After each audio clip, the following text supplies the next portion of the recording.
Hello friends, तो हमने पिछले वीडियो में एंड्रोसियम और गायनोसियम के बारे में पढ़ लिया था। तो एंड्रोसियम में हमने पोलन ग्रेन्स का फॉर्मेशन पढ़ लिया था। तो अब उन पोलन ग्रेन्स को हमको कहाँ भेजना है? पिस्टिल पर, है ना। पिस्टिल में जो स्टिग्मा प्रेजेंट है वहाँ पर भेजना है। तो अब उसके बाद में हम पढ़ते हैं अगला टॉपिक, पोलिनेशन। तो पोलिनेशन क्या है? Transfer of pollen grains from anther to the stigma of pistil. यानी यहाँ पर पोलिनेशन में क्या होगा? पोलन ग्रेन्स का ट्रांसफर होगा। ठीक है, कहाँ पर ट्रांसफर होंगे? ये पिस्टिल में जो स्टिग्मा प्रेजेंट है वहाँ पर ट्रांसफर होंगे।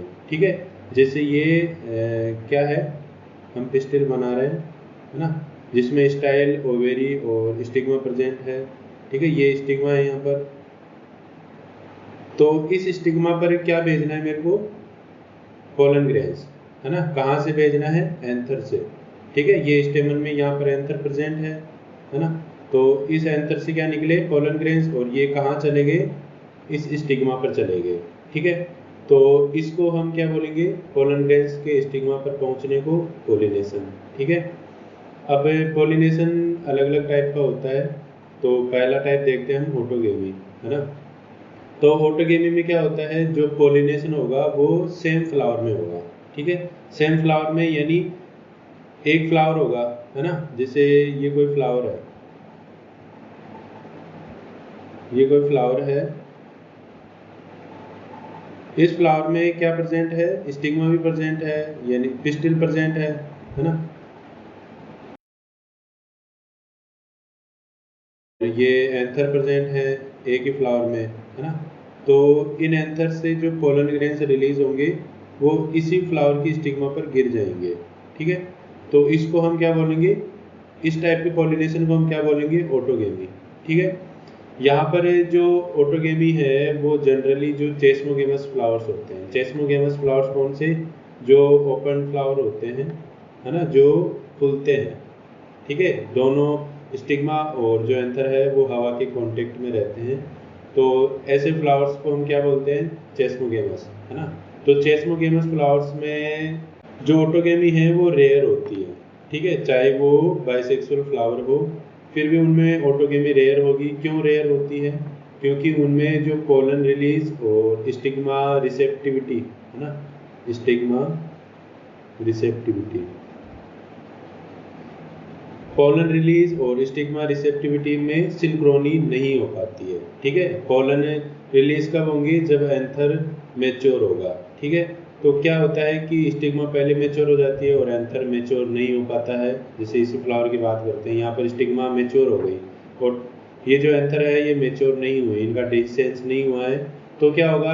अब ये जो स्टिग्मा मेच्योर हो गई है, इस पर अगर इसी सेम स्पीसीज प्लांट के जो पोलन ग्रेन्स हैं, है ना, दूसरे प्लांट के जो पोलन ग्रेन्स है सेम स्पीसीज के, वो अगर इस स्टिग्मा पर गिरते हैं तो यहाँ पर क्या हो जाएगा? फर्टिलाइजेशन हो जाएगा। ठीक है, तो वही ऑटोगेमी यहाँ पर नहीं हो पाएगी। ठीक है, तो इस तरह से जो चेस्मोगेमस फ्लावर्स हैं उनमें ऑटोगेमी नहीं हो पाती है। ठीक है, रेयर होती है बिल्कुल। अब कुछ प्लांट्स ऐसे होते हैं जो ऑटोगेमी को कंप्लीट करने के लिए दो टाइप्स के फ्लावर्स को प्रोड्यूस करते हैं। ठीक है, तो कौन कौन से प्लांट्स हैं? जैसे वायोला, पोमेलाइना एंड ऑक्जेलिस। ये तीन क्या हैं? प्लांट्स हैं जो दो टाइप्स के फ्लावर्स प्रोड्यूस करते हैं। ठीक है, पहला टाइप कौन सा है इसमें? चेस्मोगेमस फ्लावर, चेस्मोगेमस फ्लावर, और दूसरा है क्लिस्टोगेमस फ्लावर।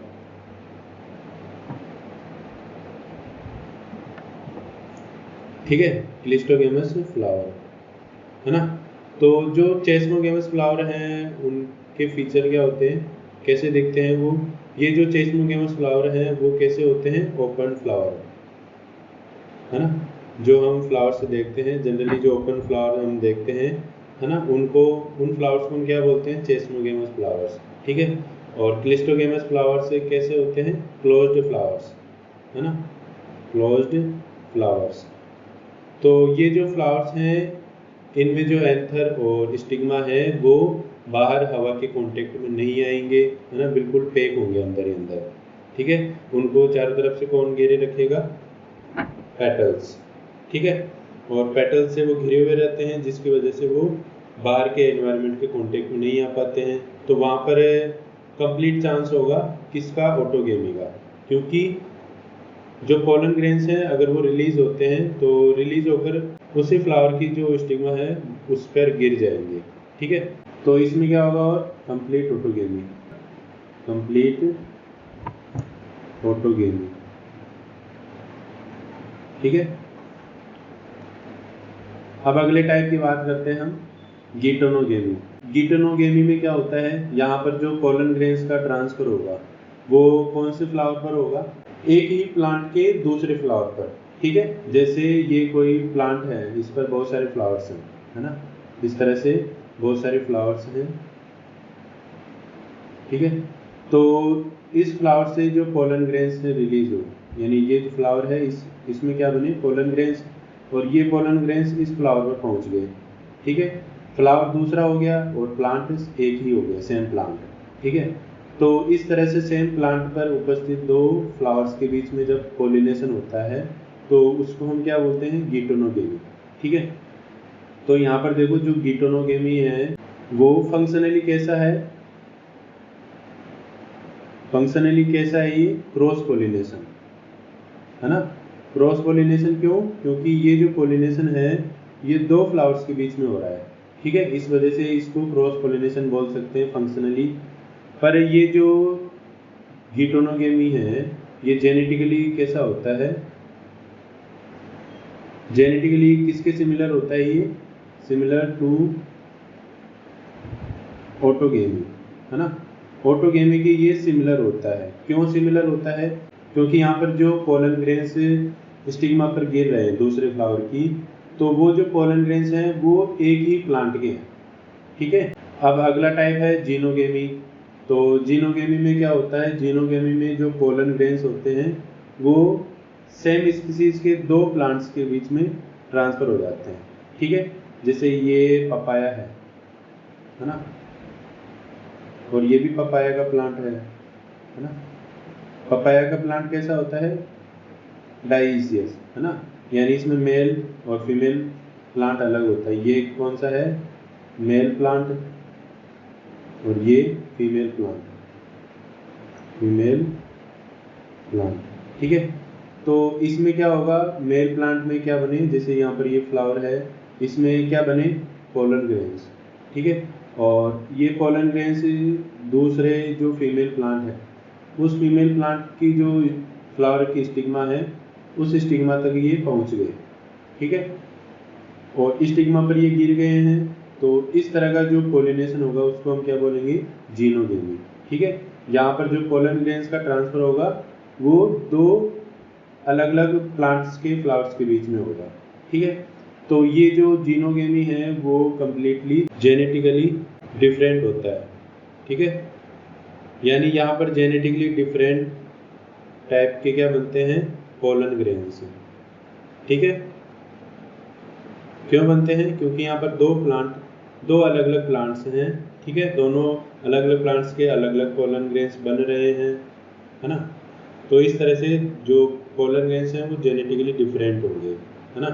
तो चांसेस क्या होगा जीनोगेमी में कि यहाँ पर जो सीड्स बनेंगे, है ना, और सीड्स से जो आगे प्लांट्स बनेंगे, है ना, जर्मिनेशन से, तो उनमें क्या आएंगी? वेरिएशंस। ठीक है, तो क्या कोज करता है? ये कोज मोर वेरिएशंस इन प्लांट्स। ठीक है, तो इसका फायदा फिर आगे जो बॉटनिस्ट होते हैं वो भी उठाते हैं कि कैसे करते हैं, उसको हम आगे देखेंगे, है ना। अब आगे हम देखते हैं एजेंट्स ऑफ पोलिनेशन। तो पोलिनेशन के एजेंट का मतलब क्या है? ऐसे कैरियर या ऐसे कोई भी लिविंग ऑर्गेनिज्म, है ना, या एबायोटिक फैक्टर्स जो पोलन ग्रेन्स को लेकर जाते हैं कहाँ तक? स्टिग्मा तक। ठीक है, तो स्टिग्मा तक लेके जाने में दो एजेंट्स काम करते हैं, बायोटिक एजेंट्स और एबायोटिक एजेंट्स। ठीक है, तो बायोटिक एजेंट्स में अगर हम एग्जाम्पल की बात करें तो कौन कौन से हैं, जैसे इंसेक्ट्स, है ना। इंसेक्ट्स में कौन कौन से, जैसे बीज, है ना, और बटरफ्लाइज, है ना, और जो अदर फ्लाइज हैं वो भी पोलिनेशन को कोज करती हैं, वेस्ट्स और एंड्स, है ना, मोथ्स, बीटल्स, तो ये एटसेट्रा, तो ये सारे क्या कोज करते हैं, पोलिनेशन को। ठीक है, कैसे पोलिनेशन को कोज करते हैं, तो ये जो इंसेक्ट्स हैं जब नेक्टर को कलेक्ट करने के लिए फ्लावर पर बैठते हैं तो उस समय फ्लावर पर बैठते समय इनकी बॉडी पर क्या चिपक जाते हैं, पोलन ग्रेन्स। ठीक है, और ये पोलन ग्रेन्स जब ये इंसेक्ट्स वहाँ से उड़कर आते हैं और फिर किसी दूसरे फ्लावर पर बैठते हैं तो वहाँ पर ये पोलन ग्रेन्स रिलीज कर दिए जाते हैं इन इंसेक्ट्स के द्वारा। ठीक है, तो यहाँ पर जो पोलन ग्रेन्स हैं वो कैसे ट्रांसफर हो रहे हैं, जेनेटिकली डिफरेंट। ठीक है, इसके अलावा और कौन कौन से बायोटिक एजेंट्स हो सकते हैं, जैसे बर्ड्स, है ना, तो बर्ड्स भी क्या कोज करती हैं, पोलिनेशन। ठीक है, बर्ड्स में जैसे एग्जांपल की बात करें तो जैसे हमिंग बर्ड, है ना, हमिंग बर्ड, ये भी हमिंग बर्ड क्या करती है, फ्लावर्स में नेक्टर चूसने जाती है ना, और सन बर्ड। ठीक है, और इसके अलावा कुछ लार्जर एनिमल्स भी होते हैं, है ना, बड़े एनिमल्स जैसे ह्यूमंस की तरह लार्जर एनिमल्स। तो लार्जर एनिमल्स से कौन से होंगे, इसमें कुछ प्राइमेट्स होंगे, है ना, सम प्राइमेट्स। सम प्राइमेट्स में कौन से, जैसे एग्जांपल की बात करें तो लीमर, है ना, और इसके अलावा आर्बोरियल रोडेंट्स, है ना, ये रोडेंट्स भी क्या कोज करते हैं, पोलिनेशन। और रेप्टाइल्स भी होते हैं इसमें, रेप्टाइल्स में कौन कोज करता है, जैसे एग्जांपल है गेको लिजार्ड, है ना, और गार्डन लिजार्ड, है ना, तो ये क्या कोज करती हैं, पोलिनेशन को। ठीक है, अब ये जो बायोटिक एजेंट्स हैं ये पोलिनेशन को कोज करते हैं, तो पोलिनेशन को कोज करते हैं तो फ्लावर्स तक जाने पर, यानी जब ये फ्लावर्स पर जाते हैं तो फ्लावर्स इनको क्या देते हैं, रिवार्ड देते हैं, है ना, तो रिवार्ड की वजह से ये उन फ्लावर्स पर जाते हैं, उनकी तरफ अट्रैक्ट होते हैं। तो कौन कौन से रिवार्ड्स फ्लावर्स के द्वारा दिए जाते हैं, उनको देखते हैं हम, रिवार्ड्स, है ना, जो फ्लावर्स इन इंसेक्ट्स या बर्ड्स या लार्जर एनिमल्स को देते हैं। ठीक है, तो जनरली कौन कौन से रिवार्ड्स होते हैं, नेक्टर, है ना, तो ये जो नेक्टर है ये किसका काम करता है, फूड का काम करता है। ठीक है, जैसे इंसेक्ट और बर्ड नेक्टर को चूस रहे हैं तो वो क्यों चूस रहे हैं, फूड के लिए, है ना, एंड पोलन ग्रेन्स। ठीक है, पोलन ग्रेन्स। ठीक है, तो ये रिवार्ड्स होते हैं, नेक्टर और पोलन ग्रेन्स। इसके अलावा और कौन सा रिवार्ड फ्लावर्स के द्वारा दिया जाता है, safe place to lay eggs, यानी एग्स को छोड़ने के लिए, अंडे देने के लिए जो सेफ प्लेस है वो भी प्रोवाइड किया जाता है फ्लावर्स के द्वारा। तो कौन से ऐसे फ्लावर्स हैं, है ना, जैसे एग्जांपल की बात करें तो एक प्लांट है एमोर्फोफेलस, एमोर्फोफेलस, है ना, ये जो एमोर्फोफेलस है ये इस प्लांट में टॉलेस्ट इन्फ्लोरेसेंस पाया जाता है, टॉलेस्ट इन्फ्लोरेसेंस, है ना, तो टॉलेस्ट इन्फ्लोरेसेंस पाया जाता है, तो इसकी वजह से जो इंसेक्ट्स हैं उनके लिए ये जगह प्रोवाइड करता है अंडे देने के लिए। ठीक है, इसी तरह से सिम्बायोटिक रिलेशनशिप पाया जाता है ना, सिम्बायोटिक रिलेशनशिप। तो ये जो सिम्बायोटिक रिलेशनशिप है ये किसके बीच में पाया जाता है, यक्का प्लांट एंड यक्का मोथ। है ना। तो ये जो सिम्बायोटिक रिलेशनशिप है इसमें क्या होता है कि ये जो यक्कामोथ है, ये यक्कामोथ इस प्लांट के फ्लावर तक जाता है ना, और वहाँ पर जाता है तो ये क्या कोज करता है, पोलिनेशन, है ना। तो अब ये क्यों जाता है यक्कामोथ इस प्लांट के फ्लावर में, क्यों जाता है, क्या रिवार्ड मिलता है इसको। ये यक्कामोथ इस प्लांट के फ्लावर में अपने अंडे छोड़ता है। कहाँ पर छोड़ता है, फ्लावर में, जो ओवेरी का लोक्यूल होता है ना, ओवेरी लोक्यूल, वहाँ पर ये जो मोथ है ये अपने एग्स को छोड़ देता है ओवेरी के लोक्यूल में, और फिर जब सीड का फॉर्मेशन स्टार्ट होता है तो इस ओवेरी में से क्या निकलने लग जाते हैं, लार्वा, है ना, और ये लार्वा फिर बाहर आ जाते हैं, ठीक है, और फूड भी वहीं से प्राप्त करते हैं ये, ठीक है। तो इस तरह से जो यक्का प्लांट है उसमें पोलिनेशन केवल यक्कामोथ के द्वारा होता है ना, और यक्कामोथ को फिर रिवार्ड में क्या मिलता है, अंडे देने के लिए सेफ प्लेस, ठीक है। तो इस तरह से जो प्लांट्स हैं, कुछ प्लांट्स वो इंसेक्ट्स के अंडे देने के लिए सेफ प्लेस प्रोवाइड करता है, ठीक है। अब जो प्लांट्स हैं उनको बायोटिक एजेंट्स को अट्रैक्ट करना है ताकि वे उन पर आकर बैठें, है ना, और फिर किसको कोज करें, पोलिनेशन को, है ना। तो इनमें अडेप्टेशंस पाई जाती हैं।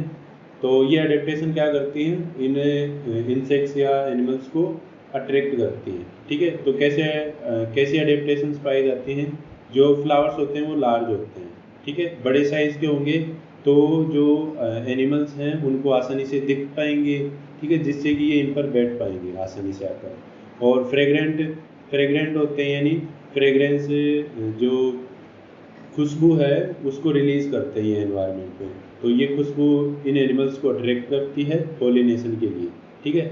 और कलरफुल होते हैं, कलरफुल होने की वजह से भी जो इंसेक्ट्स हैं वो फ्लावर्स से अट्रैक्ट होते हैं, ठीक है। ह्यूमंस भी, जैसे ह्यूमंस की बात करें तो ह्यूमन भी जो कलरफुल फ्लावर्स हैं उनकी तरफ ज़्यादा अट्रैक्ट होता है, ठीक है। और इसके अलावा रिच इन नेक्टर में रिच होते हैं जो कि बर्ड्स और इंसेक्ट्स के लिए फूड का काम करता है, ठीक है, फूड का काम करता है ना। इसके अलावा और क्या है, जो ऐसे फ्लावर्स जो फ्लाइज और बीटल्स के द्वारा पोलिनेट होते हैं, है ना। तो ये जो फ्लावर्स हैं वो फॉल ओडोर सीक्रेट करते हैं, है ना, बदबूदार गंध सीक्रेट करते हैं, जो किसको आकर्षित करती है, फ्लाइज को और बीटल्स को, ठीक है। और ये फ्लाइज और बीटल्स इन फ्लावर्स पर पहुंच जाते हैं और क्या कोज करते हैं, पोलिनेशन, है ना, ठीक है। अब देखो यहाँ पर कुछ ऑर्गेनिजम्स ऐसे होते हैं जो पोलिनेशन को तो कोज करते नहीं है ना, जब वो फ्लावर्स तक जाते हैं तो पोलिनेशन को कोज नहीं करते हैं और वहाँ से रिवार्ड लेके आ जाते हैं फ्री में, है ना। तो ऐसे एनिमल्स को हम क्या बोलते हैं, नेक्टर रोबर्स या पोलन रोबर्स, है ना। ये नेक्टर को या पोलन को चुराने का काम करते हैं, पर ये किसको कोज नहीं करते, पोलिनेशन को। तो यहाँ पर नो पोलिनेशन नहीं होगा, किसके द्वारा, इन नेक्टर रोबर्स के द्वारा। बाकी जो अदर लिविंग ऑर्गेनिजम्स हैं, है ना, जिनकी हमने बात की है, वो नेक्टर तो लेने जाते हैं और साथ में पोलिनेशन भी कोज करते हैं, ठीक है। अब यहाँ पर नेक्टर रोबर्स का एग्जांपल कौन सा है, जैसे डिग्लोसा बर्ड, है ना। तो ये डिग्लोसा बर्ड क्या करती है, जो फ्लावर होता है उसमें नेक्टर चूसने जाती है बस, है ना, और इसके साथ साथ उस फ्लावर को डैमेज भी करके आ जाती है ये, है ना, और कोई भी पोलिनेशन कोज नहीं करती है। अब अगले एजेंट्स हैं एबायोटिक एजेंट्स, है ना। तो एबायोटिक एजेंट्स कौन कौन से होंगे, इसमें विंड और वाटर आता है। तो सबसे पहले हम विंड को पढ़ते हैं। तो जो विंड है वो सबसे ज़्यादा किस में पाया जाता है, ग्रासेज में, है ना। जितने भी हम घासें देखते हैं, है ना, अपने आसपास जो ज़मीन पर उगी रहती है नीचे, छोटे छोटे प्लांट्स जिनको जो हर्ब्स में आते हैं, है ना। तो इन ग्रासेज में क्या होता है, विंड के द्वारा पोलिनेशन होता है, ठीक है। तो विंड के द्वारा पोलिनेशन करने के लिए इन फ्लावर्स में कुछ अडेप्टेशंस पाई जाती हैं, है ना। कौन कौन सी अडेप्टेशंस पाई जाती हैं, तो इनके जो पोलन ग्रेन्स होंगे वो कैसे होंगे, लाइट होंगे, है ना, वजन में हल्के होंगे ताकि वो हवा में आसानी से उड़ सके, है ना। और नॉन स्टिकी होते हैं, चिपचिपे नहीं होते हैं, है ना। अगर चिपचिपे होते हैं तो वो हवा में तो चले जाते हैं, पर बीच में अगर कोई भी वस्तु आ जाती है ना, तो उससे वो चिपक जाते हैं और आगे ट्रांसफर नहीं हो पाते। ठीक है, तो इस वजह से इन फ्लावर्स के जो पोलन ग्रेन्स हैं वो नॉन स्टिकी होते हैं। ठीक है, इसके अलावा वेल एक्सपोज्ड स्टेमन्स होते हैं, है ना, स्टेमन्स हवा में एक्सपोज रहेंगे और हवा जब तेज हवा चलेगी, है ना, या कम हवा चलती है तब भी जो स्टेमन्स हैं वो हिलते रहते हैं, जिससे पोलन ग्रेन्स झड़ जाते हैं और हवा में तैरने लग जाते हैं। ठीक है, और लार्ज स्टिग्मा होती है, कैसी दिखती है, फीदरी, है ना, फीदरी स्टिग्मा दिखती है जो पोलन ग्रेन्स को ट्रैप करती है आसानी से। ठीक है, उनको फंसा लेती है ना। और इसके अलावा हर ओवेरी में क्या होता है, सिंगल ओव्यूल प्रेजेंट होता है। ठीक है, और इसके अलावा न्यूमेरस फ्लावर्स होते हैं एक ही इन्फ्लोरेसेंस में, है ना। तो एक इन्फ्लोरेसेंस में बहुत सारे फ्लावर्स हैं, बहुत सारे फ्लावर्स में हर फ्लावर में क्या प्रेजेंट है, एक ओवेरी में एक ओव्यूल, है ना। तो क्या होगा, एक ही इन्फ्लोरेसेंस में बहुत सारे सीड्स का फॉर्मेशन हो जाएगा, है ना, और वो सीड्स फिर हवा के द्वारा दूसरे स्थान पर चले जाएंगे और वहाँ पर जर्मिनेशन से फिर नई ग्रास का फॉर्मेशन करेंगे। ठीक है, अब विंड के द्वारा जो पॉलिनेशन है उसको हम समझते हैं किसमें, कॉर्न प्लांट में। तो ये कॉर्न प्लांट है ना। तो कॉर्न प्लांट में जो आप ऊपर देख रहे हो ये स्ट्रक्चर क्या है, टासल्स, है ना। ये जो टासल्स हैं ये किसको शो कर रहे हैं यहाँ पर, male reproductive part, male reproductive part, है ना, मेल रिप्रोडक्टिव पार्ट या एंड्रोसियम बोल सकते हैं, है ना। तो इस टासल्स में क्या होता है, जो एंथर्स होते हैं वो हवा के कांटेक्ट में रहते हैं आसानी से। ठीक है, और जब हवा चलती है तो इन एंथर्स से क्या निकलते रहते हैं, पोलन ग्रेन्स। ठीक है, और ये हवा में इसे हिलते रहते हैं, लहराते रहते हैं, है ना। और इसके अलावा ये जो स्ट्रक्चर आप देख रहे हो ये क्या है, कॉर्न कोब, है ना, जो भुट्टा होता है मक्के का, है ना। इस भुट्टे में सबसे बाहर की तरफ येलो कलर में क्या है, सिल्क फाइबर्स, है ना, सिल्क फाइबर्स। आपके एनसीईआरटी में इनको क्या बताया गया है, टासल्स, है ना, टफ्ट ऑफ टासल्स भी बोल सकते हैं इनको। ठीक है, तो ये जो सिल्क फाइबर्स हैं ये क्या हैं, स्टिग्मा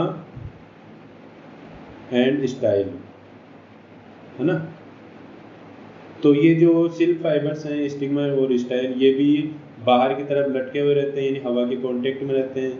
तो जो भी पोलन ग्रेन्स आएंगे, है ना, वो कहाँ पर उलझ जाएंगे, इन सिल्क फाइबर्स पर। ठीक है, और आसानी से क्या होगा, यहाँ पर पोलिनेशन हो जाएगा। ठीक है, तो इस तरह से कॉर्न प्लांट में पोलिनेशन होता है। अब हम अगला एबायोटिक एजेंट देखते हैं, वो है वाटर, है ना। तो ये जो वाटर के द्वारा पोलिनेशन होगा वो बिल्कुल रेयर होता है ना। कुछ ही प्लांट्स ऐसे होते हैं जिनमें वाटर के द्वारा पोलिनेशन होगा। तो केवल 30 जेनेरा ऐसे हैं, या लगभग 30 जेनेरा ऐसे हैं जिनमें वाटर के द्वारा पोलिनेशन होता है। ठीक है, अब ऐसे प्लांट्स जिनमें वाटर के द्वारा पोलिनेशन होता है तो उनमें क्या अडेप्टेशंस पाई जाती हैं। तो यहाँ पर जो पोलन ग्रेन्स बन रहे हैं वो कैसे बनेंगे, रिबन लाइक, रिबन के समान होंगे, जिससे कि वो आसानी से पानी में तैर पाते हैं। ठीक है, और इसके अलावा जो पोलन ग्रेन्स हैं उनके बाहर की तरफ म्यूसिलेजिनस कवरिंग पाई जाती है। ठीक है, तो ये जो म्यूसिलेजिनस कवरिंग है ये क्या करती है, किससे प्रोटेक्शन करती है, प्रोटेक्शन फ्रॉम वाटर, है ना। यानी वाटर में वो पोलन ग्रेन्स खराब ना हो, तो पोलन ग्रेन्स के चारों तरफ म्यूसिलेजिनस कवरिंग पाई जाती है जो वाटर के इफेक्ट से पोलन ग्रेन्स को बचा कर रखती है। ठीक है, यानी खराब नहीं होते हैं म्यूसिलेजिनस कवरिंग की वजह से, है ना। और इसके अलावा जो वाटर और विंड के द्वारा जो पोलिनेटेड फ्लावर्स हैं उनमें बहुत ज़्यादा कलरफुल फ्लावर्स प्रोड्यूस नहीं होते हैं, है ना। ठीक है, क्योंकि यहाँ पर इंसेक्ट्स को तो आकर्षित करना नहीं है, है ना, और सीधा सीधा यहाँ पर पोलिनेशन हो जाता है। तो वो पॉलिनेशन वाटर और विंड के द्वारा होता है। तो यहाँ पर अट्रैक्ट करने का कोई महत्व नहीं है ना। और इसके अलावा इनमें नेक्टर भी प्रोड्यूस नहीं होता है ना। क्यों नेक्टर क्यों नहीं प्रोड्यूस होता है? क्योंकि इनको रिवार्ड नहीं देना है, ठीक है। अब जो वाटर के द्वारा पॉलिनेशन है वो हम समझते हैं किसमें? वेलिसिनेरिया में, ठीक है। तो वेलिसिनेरिया में कैसे होता है? यहाँ पर देखो, वेलिसिनेरिया का ये पूरा प्लांट है जो किसमें डूबा हुआ रहता है? वाटर में, ठीक है। और इस प्लांट में जो स्टिग्मा है, ये क्या है? स्टिग्मा। ये स्टिग्मा किस पर पाई जाती है? वाटर सरफेस पर, एट वाटर सरफेस, है ना। ये क्या है यहाँ पर? Male flower. इन मेल फ्लावर से क्या रिलीज होंगे? पोलन ग्रेन्स, ठीक है। ये पोलन ग्रेन्स रिलीज हुए और ये पोलन ग्रेन्स वाटर करंट के द्वारा कहाँ तक पहुँचा दिए जाएंगे? स्टिग्मा तक, ठीक है। तो ये वाटर करंट के द्वारा कहाँ तक पहुँच गए? स्टिग्मा तक। अब क्या होगा? आगे पोलन ट्यूब का फॉर्मेशन हो जाएगा, ठीक है। तो इस तरह से जो वेलिसिनेरिया है उसमें वाटर के द्वारा पोलिनेशन होता है, ठीक है। इसके अलावा और कौन कौन से एग्जाम्पल्स हैं प्लांट्स में जिनमें वाटर के द्वारा पोलिनेशन होता है? तो एग्जाम्पल जैसे वेलिसिनेरिया तो हमने देख लिया, हाइड्रिला, है ना। और सी ग्रासेज होती हैं, है ना। तो सी ग्रासेज जैसे जोस्टेरा, है ना। तो ये जो जोस्टेरा है ये पूरी तरह से वाटर में सबमर्ज्ड होती है, डूबी हुई रहती है। तो यहाँ पर मेल और फीमेल फ्लावर, है ना, वो किस में रहते हैं? वाटर के अंदर, ठीक है। तो जो पॉलिनेशन होगा वो वाटर के अंदर ही हो जाता है पूरा, ठीक है। और अब देखो यहाँ पर कुछ प्लांट्स ऐसे हैं जो वाटर में तो पाए जाते हैं पर उनमें वाटर के द्वारा पॉलिनेशन नहीं होता है। कौन से ऐसे प्लांट्स हैं? जैसे वाटर हाइसिंथ, है ना। वाटर हाइसिंथ और वाटर लिली, ठीक है। क्यों नहीं होता है इनमें वाटर के द्वारा पॉलिनेशन? क्योंकि इन प्लांट्स में के जो फ्लावर्स हैं वो वाटर लेवल के अबोव पाए जाते हैं, ऊपर, है ना। तो वाटर लेवल के अबोव पाए जाएंगे तो वाटर के कांटेक्ट में आएंगे नहीं ये, है ना। तो किसके द्वारा पॉलिनेट होते हैं फिर ये? विंड के द्वारा, है ना, एंड इंसेक्ट्स के द्वारा, ठीक है। इंसेक्ट्स के द्वारा क्यों पॉलिनेट होते हैं? क्योंकि जैसे हम वाटर हाइसिंथ और वाटर लिली को देखते हैं तो इनके जो फ्लावर्स हैं वो कैसे होते हैं? ब्यूटीफुल होते हैं, ठीक है। जिनकी वजह से जो इंसेक्ट्स हैं वो इनकी तरफ अट्रैक्ट हो जाते हैं, ठीक है। तो इस तरह से वाटर हाइसिंथ और वाटर लिली में विंड और इंसेक्ट्स के द्वारा पॉलिनेशन होता है, ठीक है। अब नेक्स्ट टॉपिक की बात करते हैं, आउटब्रीडिंग डिवाइसेस। तो आउटब्रीडिंग डिवाइसेस क्या हैं?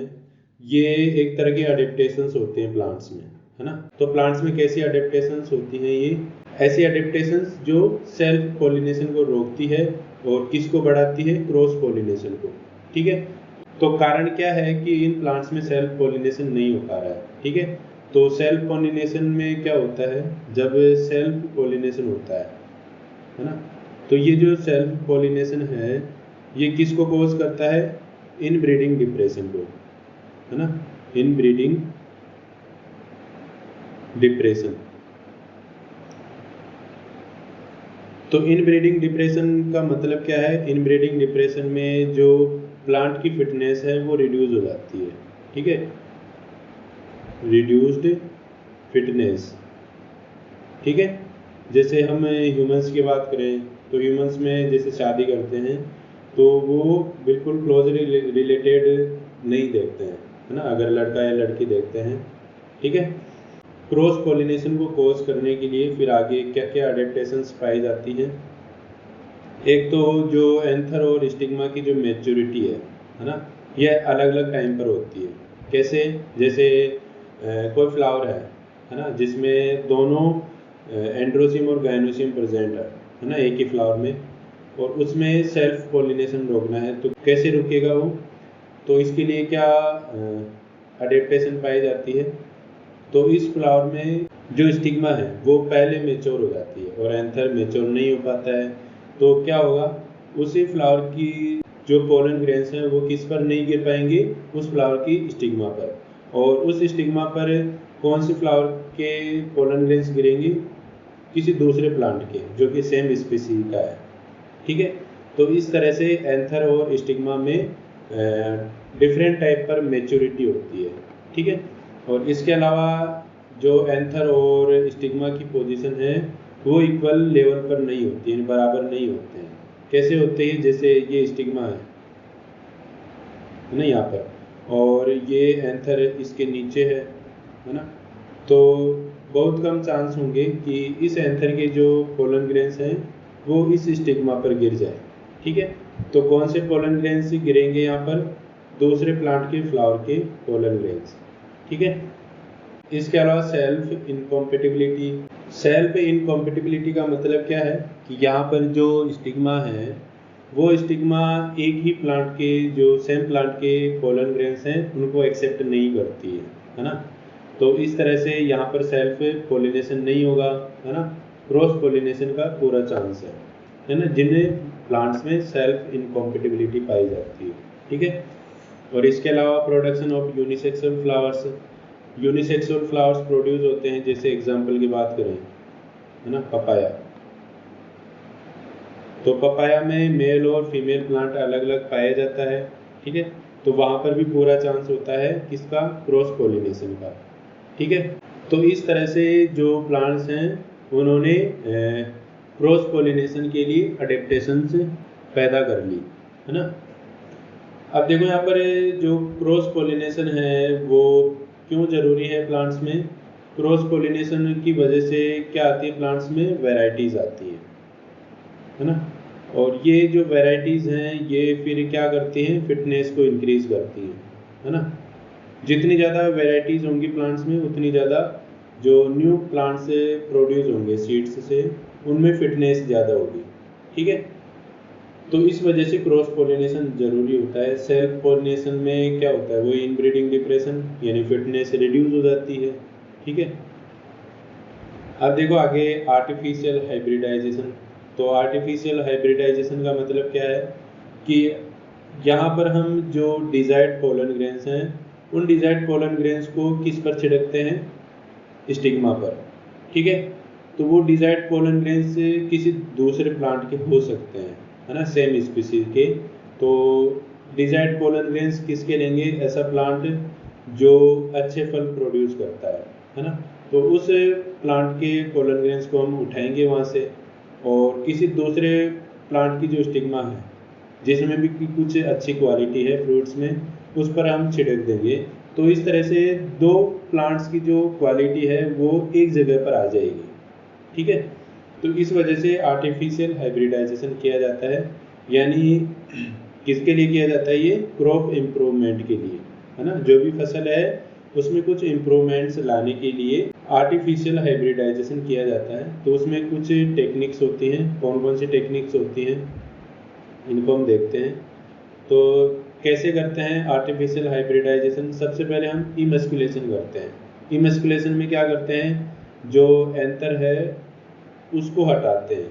ठीक है, एंथर के डेhiscence से पहले, है ना, एंथर मैच्योर हुआ नहीं और उससे पहले हम एंथर को फोर्सेप के यूज़ के द्वारा, चिमटी के यूज़ के द्वारा उसको हटा देते हैं। ठीक है, जिससे उस फ्लावर में जो पोलन ग्रेन्स बन रहे हैं वो स्टिग्मा पर नहीं गिरेंगे। ठीक है, इसके बाद हम क्या करेंगे, जिस फ्लावर में इमस्कुलेशन किया गया है उस फ्लावर की जो स्टिग्मा है यानी या पिस्टिल है उस पर बेग चढ़ा देंगे, है ना। तो ये जो बेग है वो कौन सा लेंगे हम, बटर पेपर वाला, बटर पेपर वाला। ठीक है, ये बटर पेपर वाला जो बेग है पिस्टिल पर चढ़ा देते हैं, जिससे क्या होता है, जो पिस्टिल है उसमें कंटामिनेशन रुक जाता है। किसका कंटामिनेशन रोकते हैं, अनवांटेड पोलन ग्रेन्स का या अनवांटेड पोलन्स का। ठीक है, क्योंकि अनवांटेड पोलन्स हमको चाहिए नहीं। और इसके बाद क्या करते हैं, जब स्टिग्मा मैच्योर होती है, पिस्टिल मैच्योर होता है, तो जो डिजायर्ड पोलन ग्रेन्स हैं या दूसरे प्लांट के जो पोलन ग्रेन्स हैं, है ना, तो उन पोलन ग्रेन्स को हम किस पर छिड़कते हैं, स्टिग्मा पर। ठीक है, अब देखो यहाँ पर आगे जैसे ये स्टिग्मा पर छिड़कते हैं तो वापस उसको रीबेगिंग कर देते हैं, है ना। रीबैगिंग क्यों करते हैं कि वापस फिर उसी स्टिग्मा पर दूसरे प्लांट्स की जो पोलन ग्रेन्स हैं वो ना गिर पाए, क्योंकि हमको कौन से पोलन ग्रेन्स जर्मिनेट करने हैं, डिजायर्ड, ठीक है। तो इस वजह से रीबैगिंग कर दी जाती है, ठीक है। तो इस तरह से आर्टिफिशियल हाइब्रिडाइजेशन किया जाता है ना। अब अगले वीडियो में इस चैप्टर के न्यू टॉपिक्स की बात करेंगे, तो मिलते हैं नेक्स्ट वीडियो में। Thank you.